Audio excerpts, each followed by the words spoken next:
Hello, today is about your health. This is BJ Arnett, and this is This Day with BJ Arnett. I am hot. I just need you to know. Do you know that over 60% of Americans today are overweight? Do you know that much of that is leaning towards obesity? Do you know that most of the food that you put in your mouth is not healthy food? It is synthetic, what is that word? Modified, genetically, GMO, thank you. Yes. Well, Dr. Joseph Williams is here to enlighten us, but you know, he's going to give us some information. And people will say, knowledge is power. I beg to differ. Apostle Camille Arnett, my husband, says it so well. Knowledge applied is the power. So we're going to take what Dr. Joseph Williams says and we're going to apply it for a healthier lifestyle. Because if you give us all this information and we do the same thing that we've been doing, and grandma and them and auntie around the way and you know, auntie so-and-so, she got the best pecan pie recipe ever, and it's got 400 sticks of butter in it, and you know, we gotta stop it. That's right. We gotta stop it.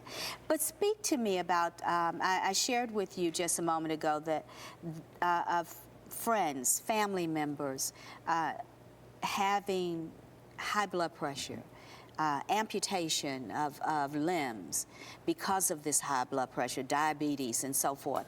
There is a crazy number of obese Americans.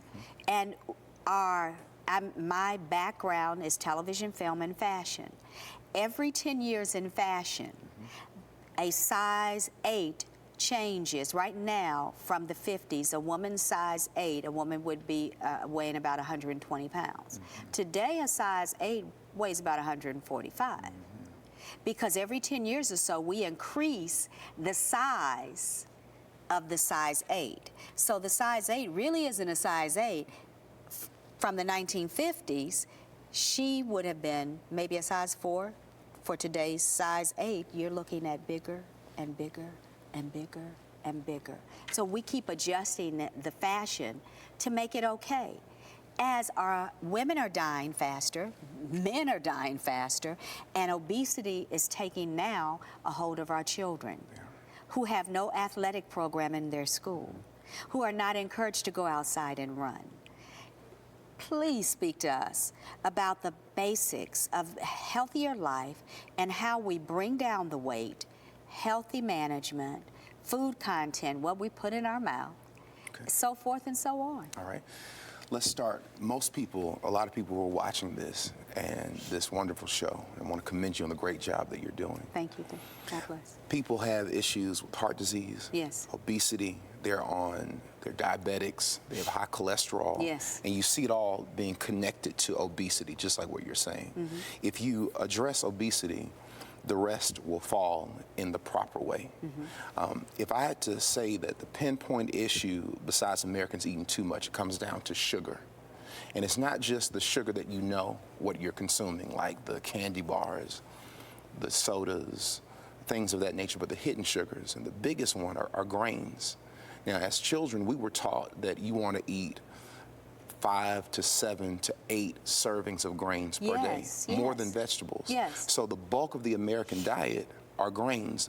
When the body consumes grains, so when you're eating pastas and breads and wraps, the byproduct of what the body is doing, those carbohydrates, is turning it into sugar. So the body's constantly producing an insulin response. Insulin levels are soaring.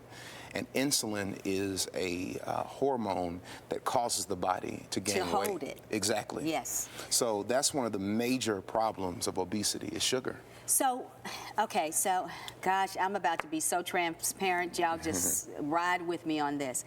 Here's a meal that I fixed, and I think, I thought a month ago that I was doing the right thing. And recently, like in the last week, I said, wait a minute, something's wrong with this. I took bread away. Okay, that was a request of my husband. Don't give me anything with bread right now. Let's look at that. So we took bread away. So I brought in tortillas.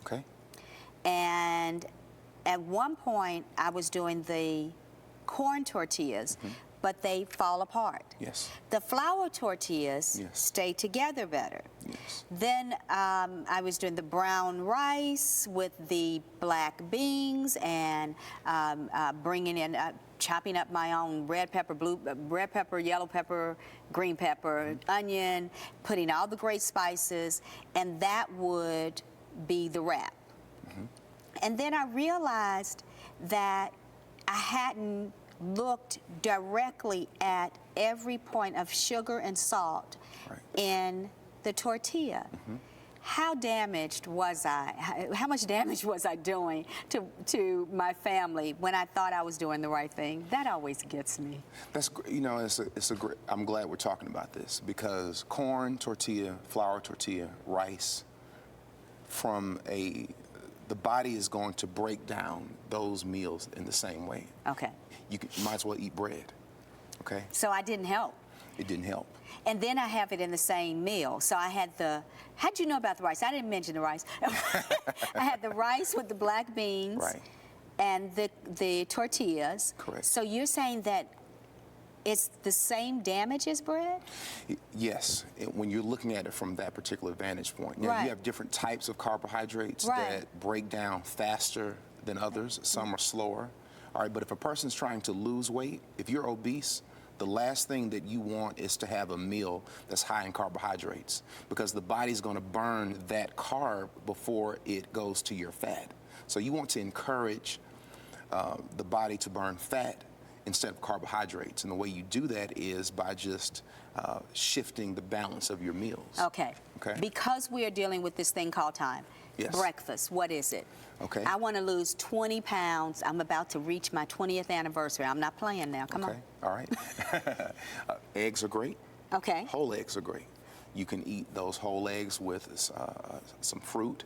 You can have a vegetable omelet in those eggs. It'll be great. It'll be filling. It'll set your energy levels to where you're not feeling woozy. You're energized. That's a great meal. Okay, then lunch. My day starts at like 6. Okay. Okay. All right. Lunch for me is 12 o'clock. Is like I'm just starving by that time. Okay. Because I started at 6 a.m. Right. And then I worked out around in there. Okay. Okay. So do I need a snack? And what is a snack that will work, but not be so sugary? The bars, you know, the power bars and all that, those are suspect to me. They are. They can be glorified candy bars. Yes. Yes. Okay. All right. All right. I think we over snack as well. We eat too frequently. If you're eating the right meals that has a good portion of protein, it's going to set your blood sugar to where you're not craving foods. A lot of people are hungry all the time because they're eating too many meals that have a lot of sugar in them. They're just eating fruit. They're just eating a smoothie. Yes. And if a person has a faster metabolism, that's going to burn up very quickly, and you'll become very snacky, woozy. So you want something with protein to really set. So like peanuts? Well, eggs are great. So go back to the eggs. So do a boiled egg, maybe. A boiled egg will be great. You can do a scrambled egg. You could do a type of homemade turkey sausage, chicken sausage. Really? Yes, absolutely. Now, what about, and I've heard this for years, a spoonful of peanut butter? Peanut butter is great. Really? Peanut butter is great, but peanuts aren't really nuts. They're legumes. I don't understand. What do you mean by that? Peanuts are legumes. So when you think about black beans, pinto beans, peanuts in the same family. They're not authentic tree nuts like walnuts, pecans, cashews, pistachios. Okay, all right. So they have more carbohydrates in them. Okay. It's a good source, but it's just good to know that.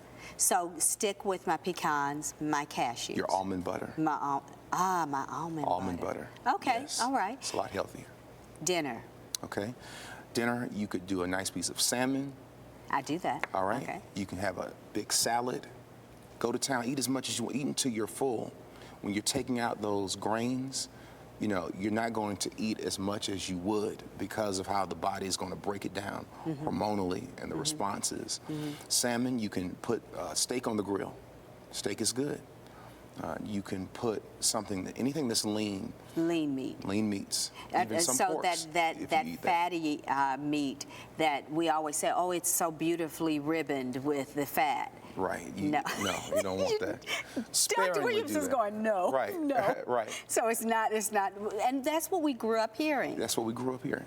And sometimes I'll do a fatty piece of meat, but if I'm eating a fatty piece of meat, it's a proper portion, and I'm not putting a potato with it. I'm eating it with just vegetables. Okay, what is a proper portion?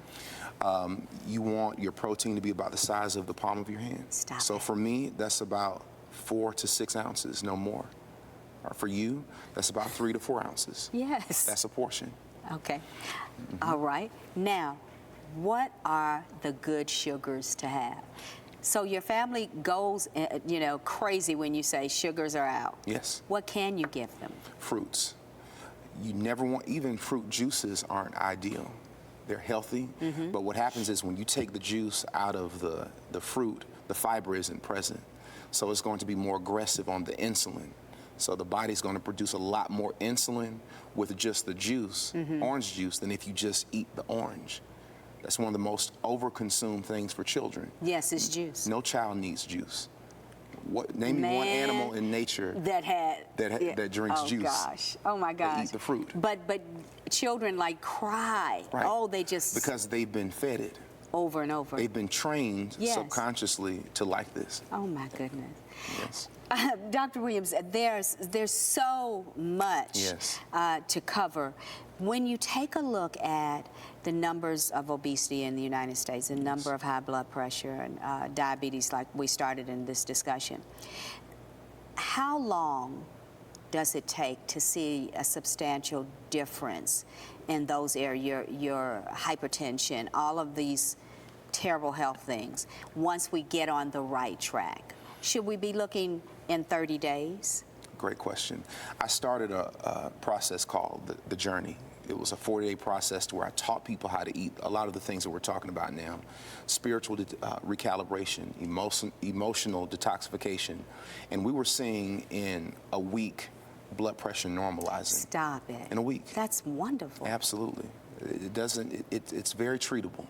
If done accurately and if done being empowered and allowing that knowledge to be, as your husband says, applied. Applied. Yes. Man, I'm going to be quiet when I go home because he's going to say, what'd you talk about today? Hypertension is one of the easiest things to reverse. And this is, and it's so rampant in the United States. Very rampant.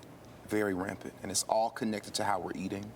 Food sensitivities. People are allergic to a lot of things. And when the body is exposed to something that there's an allergen, it's going to elicit hypertension as well. It's too much. Absolutely. Dr. Joseph Williams, how can people get in touch with you? Because you need to be speaking about this in every church, in every community center, everywhere, because it is such a situation for us in the U.S. of A. Also, our young people, our children are being affected by our bad decisions of what we bring into the home. And as you said, they're trained. To want that juice. To want that juice. How can we get in touch? SalemBibleChurch.org, as well as ForMyJourney.com. That's ForMyJourney.com. ForMyJourney. That's right. .com. Wonderful information, but it is only information. It is only information. Until you use it, it's not powerful. You just took another class, and you didn't even get an A. Because if you cannot apply it, it is doing nothing for you. I'm BJ Arnett. This is This Day with BJ Arnett. Now here's going to be the testimony. When I come back and be able to say to you, all the test results are looking okay. Have a very blessed day. We've got more where that came from, and we want you to be healthy always, blessed always, living the way God said. Have a great day. Bye-bye.